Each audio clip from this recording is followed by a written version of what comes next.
Programa Visão Espírita. Apoio. Livraria Espírita Guilom Ribeiro. Há 50 anos divulgando o livro e a doutrina espírita. O programa Visão Espírita pede licença para entrar no seu lar, levar-lhe uma mensagem de fé, de otimismo e de esperança. O programa Visão Espírita recebe hoje o companheiro Anésio Jota, divulgador do Espiritismo, atuante em vários cursos nas casas espíritas, expositor, escritor, trabalhador dedicado à divulgação do Espiritismo. Seja bem-vindo, Anésio. Muito obrigado, é um prazer estar aqui. A nossa conversa hoje com o Anésio é uma visão do capítulo 1 do Evangelho do Segundo Espiritismo, onde nós espíritas tratamos de um tema, de um assunto muito particular, muito próprio, mas que diz respeito a toda a humanidade. Daqui a pouco nós vamos falar sobre ele. Anésio, como é que nós podemos definir uma revelação? O que é uma revelação? O nome é bastante simples, né? Ou seja, abrir as cortinas, desvendar, mostrar alguma coisa que você não sabia. Ou que a humanidade precisa ficar sabendo para a sua evolução, para se melhorar, para uma finalidade específica e até então não sabia. Então, isto é uma revelação, não é? A nossa história como humanidade, né? Nós, ao longo do tempo, vamos construindo conceitos, né? Construindo fundamentos que vão alicerçando, né? Estruturando todo um pensamento ao longo de um tempo e depois alguns permanecem até hoje, né? Nós viemos da imagem, né, dos totens, do Deus Sol, do Deus Lua, de vários deuses, né? Mas teve um determinado momento na história da humanidade que houve uma ruptura, houve uma virada de conceito, houve uma mudança na sua forma de entender. Em que momento foi esse? Quem foi? Como foi isto? É importante você falar disso porque o ser humano, desde épocas imemoriais, ele já traz dentro de si a intuição de que existe algo maior. Existe uma força maior que conduz a sua vida, que conduz a vida planetária, que conduz a natureza. O homem, desde a época primitiva, você disse, começou a adorar o sol, a lua, a chuva, as colheitas, alguma coisa tinha, né? Então essa intuição íntima de que há alguma coisa acima de si sempre esteve no coração do ser humano em todas as épocas. Mas era necessário que viesse para o planeta um emissário divino. E que para isso acontecesse, os seus caminhos precisavam estar aplainados. E esses caminhos começaram a ser aplainados por volta de 1250 antes da nossa era, antes da era cristã, com o surgimento de um profeta no Egito, chamado Moisés. Moisés precisava colocar na cabeça de um grupo de pessoas, que são os hebreus, e que estavam temporariamente no Egito como escravos, precisava incutir na cabeça deles a crença em um único Deus. Porque a partir da adoração do trovão, do sol, da lua, do fogo, o homem começou a aumentar a sua crença em deuses e colocou um Deus para cada coisa, não é? Um Deus para a colheita, um Deus para a fertilidade, um Deus para cada coisa. E para que esse emissário divino chegasse na Terra, as pessoas precisavam acreditar em um único Deus. E essa missão foi dada a Moisés. E Moisés reuniu então um grupo de mais ou menos 10.000 pessoas e saiu com elas pelo deserto. Essa história já é bem conhecida. Nós conhecemos todos os percalços que Moisés passou para que pudesse libertar o povo hebreu da escravidão egípcia. E imagina a responsabilidade. Um homem e um irmão, Arão, né, levar para o deserto 10.000 pessoas, homem, mulher, crianças, né, sem a mínima provisão. e lá permaneceram durante 40 anos. Imagina que uma pessoa saia para o deserto, ele deve saber para onde vai. Mas se você olhar o mapa de onde ele passou 2, 3 vezes no mesmo lugar. Ou seja, aquela geração, para ele, estava perdida. Ele não conseguiria colocar na cabeça deles que havia um único Deus. Então ele precisava esperar que aquela geração perecesse para que ele pudesse informar e formar a nova geração com a crença no único Deus. Tanto que ele se distancia um pouco, sobe ao monte para receber as leis divinas. E o que acontece? Quando ele volta, existe um bezerro. Fizeram um bezerro porque eles tinham a necessidade de tocar, que o Deus fosse concreto, fosse objetivo, não o Deus que ele queria pregar. Então esse povo, para ele, estava perdido, precisava esperar perecer, e então essa nova geração é que ele levou para a terra prometida com a crença no único Deus, para que daí, neste seio, pudesse nascer esse enviado divino. Então, Moisés é o responsável por nos trazer a crença num único Deus. Só que esse Deus, para aquelas pessoas ainda bravias, ainda bastante, quase que selvagens, precisava ser um Deus do látego, do castigo, né? E isso perdurou até o início, até a chegada desse enviado divino. Esta, então, é a primeira revelação. A primeira revelação é Moisés. A primeira revelação, Deus único através de Moisés. Deus único através de Moisés. E um detalhe importante nessa consideração sua é como isso se alastrou por todo o orbe, né? A ideia de Deus único, né? Ela caminhou depois por mais povos, por mais populações, e isso começou com um povo. Com um povo, o povo hebreu. O povo hebreu. E depois foi se multiplicando ao longo do tempo por mais povos, por mais estruturas. Essa ideia de um Deus único, né? Moisés também nos deixa um legado moral importante, né? Com os 10 mandamentos. Os 10 mandamentos da lei divina, nós espíritas consideramos como a primeira psicografia que se tem notícia e que está documentada. Então, a primeira psicografia direta, né, vamos dizer assim, psicografia direta, escrita direta, na pedra, a fogo, as revelações, a revelação dos 10 mandamentos. E que, tirando 2 deles, os 2 primeiros, o resto é lei, inclusive lei humana. Até hoje. Até hoje, e na maioria dos povos. Mas aí nós voltamos ao caráter da revelação, né? Aquilo que surgiu num determinado tempo lá atrás, hoje, tirando os 2 primeiros, é lei para todo mundo. Lei para todo mundo. Continuando a nossa conversa sobre revelação, nós nos aproximamos daquilo que se chama, que se entende como segunda revelação.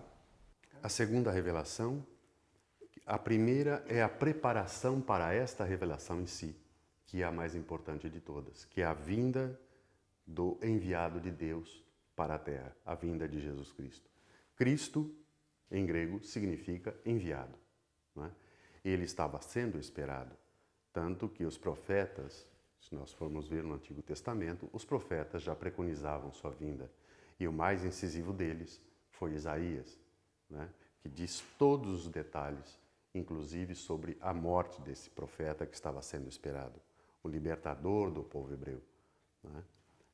Jesus então chega e nos faz a revelação de Deus, mas não como aquele Deus do látego, do açoite, mas o Deus de amor, aquele que Ele nos ensinou a chamar de Pai, o Pai de misericórdia, o Pai de bondade. E aí Jesus nos traz as consequências morais com os seus ensinos a partir desta revelação de que Deus é um Pai Um pai amoroso, mas é um pai de justiça. E é um pai que exerce a justiça com misericórdia, né? Nos dando oportunidade a todos de estarmos aqui, de podermos voltar aqui, porque a revelação consta também no Evangelho, né? Nós vamos ver Jesus falando com Nicodemos, né, sobre a reencarnação. Nós vamos ver Jesus explicando aos seus apóstolos sobre a reencarnação de Elias, como João Batista. Então, isso está profusamente colocado no Evangelho. Aliás, é muito importante nós dizermos que o Evangelho segundo o Espiritismo não é uma invenção. O Evangelho segundo o Espiritismo é exatamente o Novo Testamento, usado por toda a cristandade. Só que o nosso Evangelho, nós dizemos segundo o Espiritismo. Por quê? Porque as passagens de Jesus estão explicadas pelos Espíritos. Então, nós não dependemos de pessoas que nos expliquem os dizeres do Cristo. Os Espíritos mais superiores, mais inteligentes, mais capacitados do que nós, nos explicaram o que quis dizer o Cristo na sua essência. Por isso que nós chamamos de o Evangelho segundo o Espiritismo. Mas é o Evangelho cristão, é o Novo Testamento que todos conhecem. Esta revelação, então, é a mais importante de todas. No centro das 3 revelações está Jesus, o enviado divino. Que muda a humanidade, né? Antes dele... E depois dele. Muda a história. Muda a história. Mas não mudou a história do povo aonde ele veio, né? Para o povo ocidental mudou a história, não é? Então, Gregório estabelece o calendário diferente, não é? A partir do seu nascimento, mas os seus ainda continuam com uma outra data, continuam não reconhecendo a vinda desse profeta, porque este profeta eles gostariam que viesse de uma outra maneira, né? Esse profeta eles gostariam que viesse num carro de fogo e entregasse um cetro e o comando de todo o povo da terra a eles, como eles imaginavam. E este profeta nasce numa gruta, é colocado numa manjedoura, torna-se um simples carpinteiro, né? Não era nada daquilo que eles estavam esperando para libertá-los. A liberdade, segundo Cristo, é interna. E eles estavam esperando uma liberdade do jugo romano para que eles pudessem escravizar os outros ao invés de serem escravizados. Não é isso, não é essa a proposta de Jesus. E Jesus deixou isso muito claro ao dizer: o meu reino não é desse mundo. Uma coisa que marca também a segunda revelação é a forma com a qual Jesus ensinava. Jesus ensinava através de parábolas, não é? Com coisas fáceis do dia a dia, com complementos simples que eles podiam usar durante o dia a dia. Um semeador saiu a semear. Eles faziam isso, não é? E veja que fundamentos maravilhosos nós podemos tirar desta parábola, né? Para que ele pudesse chegar mais próximo do entendimento deles, né? Um homem saiu para viajar de Jerusalém a Jericó. Descia para Jericó. Então, no caminho foi assaltado. Aquele caminho sempre foi muito perigoso. Sempre. E Jesus sabia disso, né? E coloca então a parábola do samaritano, tocando também num outro ponto político, que era a desavença entre os judeus e os samaritanos. Então, uma parábola muito fácil de ser entendida pelas pessoas da sua época. Mas o próprio Jesus descreve lá em João, anota que o próprio Jesus disse que não disse tudo, porque as pessoas da época não tinham capacidade, mesmo que ele ensinar através de parábolas, as pessoas da época não tinham capacidade para entender. E ele disse, não disse tudo, mas eu vos enviarei um Consolador, que ficará convosco para sempre. E esse Consolador é o Espírito da verdade, é a verdade. E a verdade veio um pouco depois. Jesus também tem uma outra marca importante. Ele dividiu a humanidade, dividiu a história, dividiu o tempo e não escreveu nada. Os grandes pensadores, aquelas pessoas que nos deixaram o exemplo para podermos aprender através do exemplo, tinham seus seguidores. Sócrates nunca escreveu nada, mas Platão escreveu. Francisco de Assis nunca escreveu nada, outros escreveram, né? E assim, Jesus também nunca escreveu nada, mas outras pessoas se encarregaram disso. É uma marca importante esta de que todas essas revelações trazem no seu contexto algo parecido, né? Alguém organiza, alguém escreve, alguém publica, alguém faz com que isto chegue à humanidade. Por que será que é fundamental? Porque você escuta, tem lógica, tem coerência e aquilo perdura ao longo do tempo e a humanidade agrega esta revelação. Então nós temos a primeira com Moisés, a segunda com Jesus. E a terceira? Com quem? Em 1857, 18 de abril de 1857, nasce para o mundo a terceira revelação através de um livro. Através de um livro chamado O Livro dos Espíritos. Então, a espiritualidade coloca para a humanidade terrena a terceira revelação da lei de Deus. A primeira, Deus, Deus único, onipotente. A segunda, Deus, Pai de amor. E a terceira, Deus de verdade, que nos fala a razão, que nos possibilita a fé raciocinada. Esta é a terceira revelação. Portanto, aqueles que esperam uma outra vinda de Jesus, ele já veio. E isso foi através de uma doutrina que vai ficar eternamente conosco, assim como ele nos prometeu, que nos ensinaria todas as verdades, inclusive aquilo que ele já havia ensinado e que não foi compreendido. Se não foi compreendido, porque nós não tínhamos capacidade ou porque as pessoas burlaram aquilo que ele nos disse. E está aí o Espiritismo, então, como a terceira revelação da lei divina, baseada na verdade, nos dando uma tríplice visão, através da filosofia, da ciência e da religião.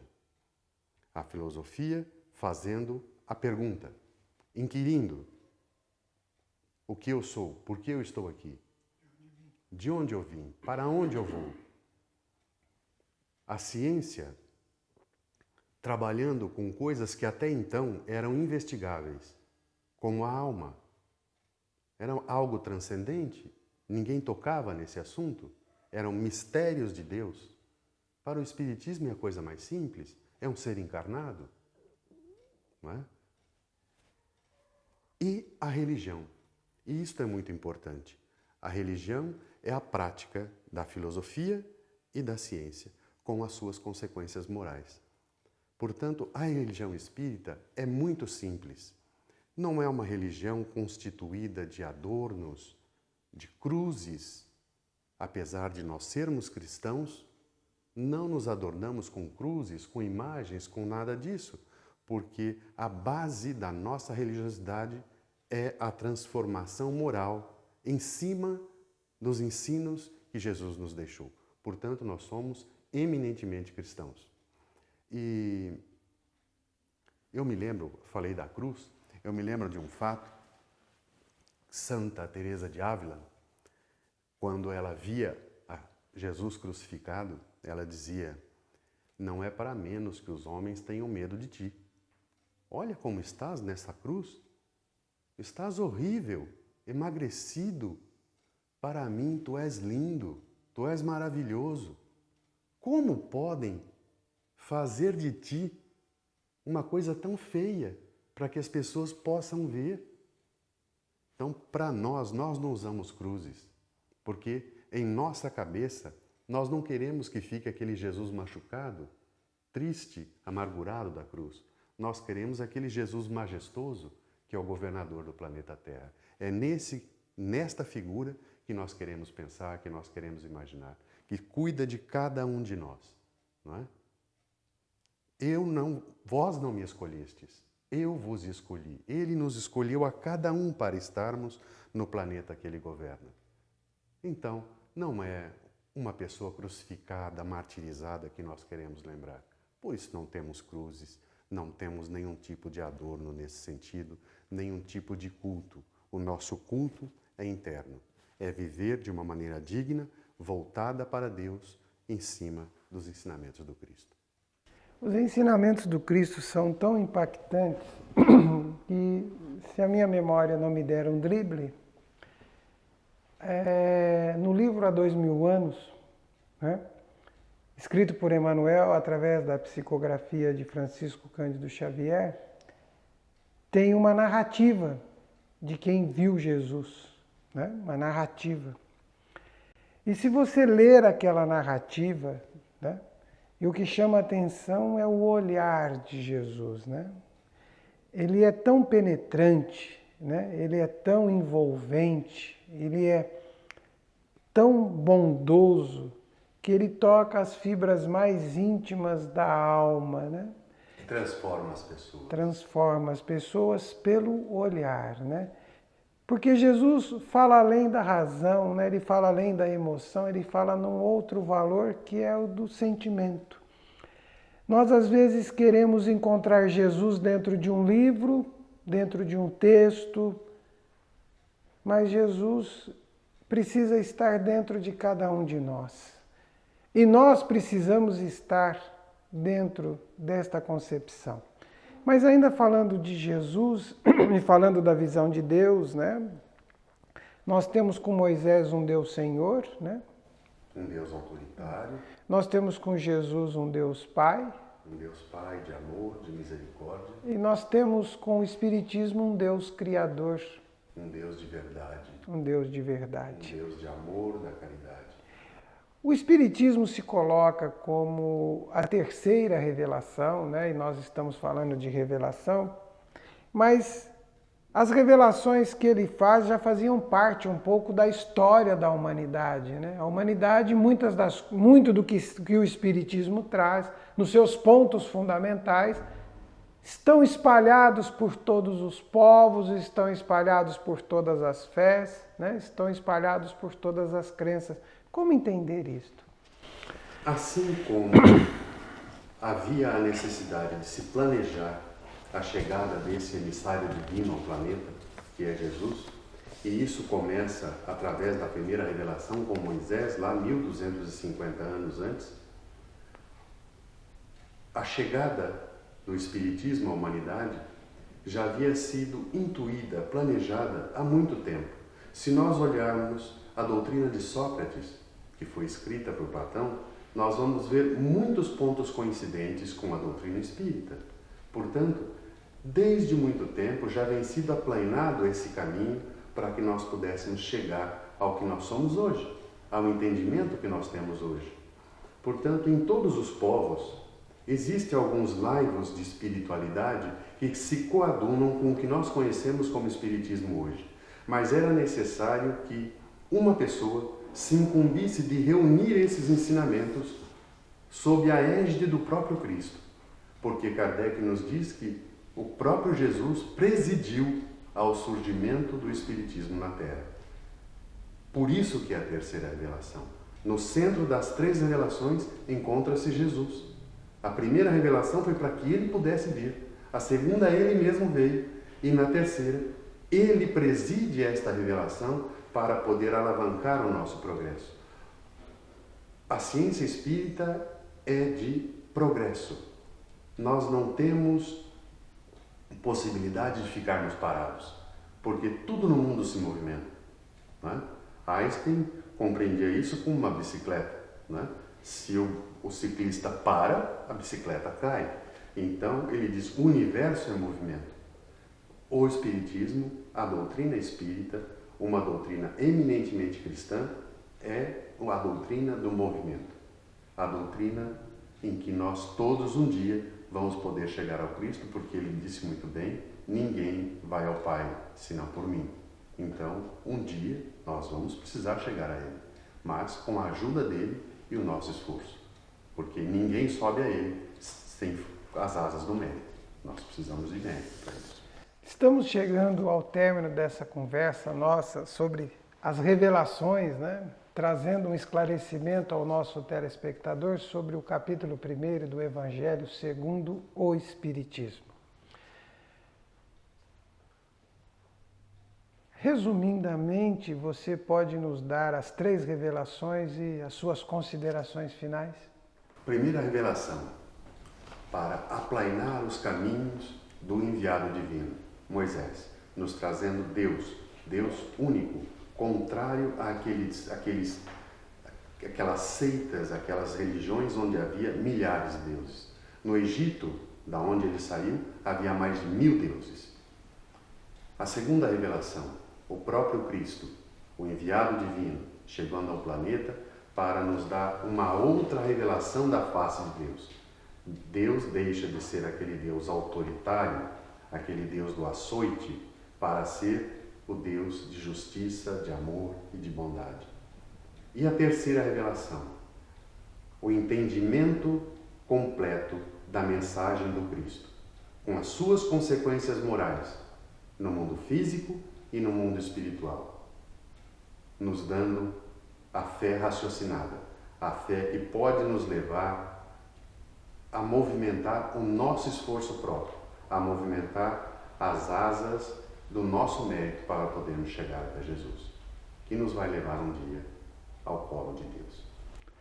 Chegamos ao término do Visão Espírita, agradecemos ao Anésio pela sua colaboração, pela sua contribuição e esperamos que você, que ficou até agora refletindo conosco sobre esta conversa das 3 revelações, lembre-se, revele-se para a vida, faça nascer dentro de você a presença da bondade. Ser bom vale a pena. Sorria, mostre ao mundo que ser bom é muito bom.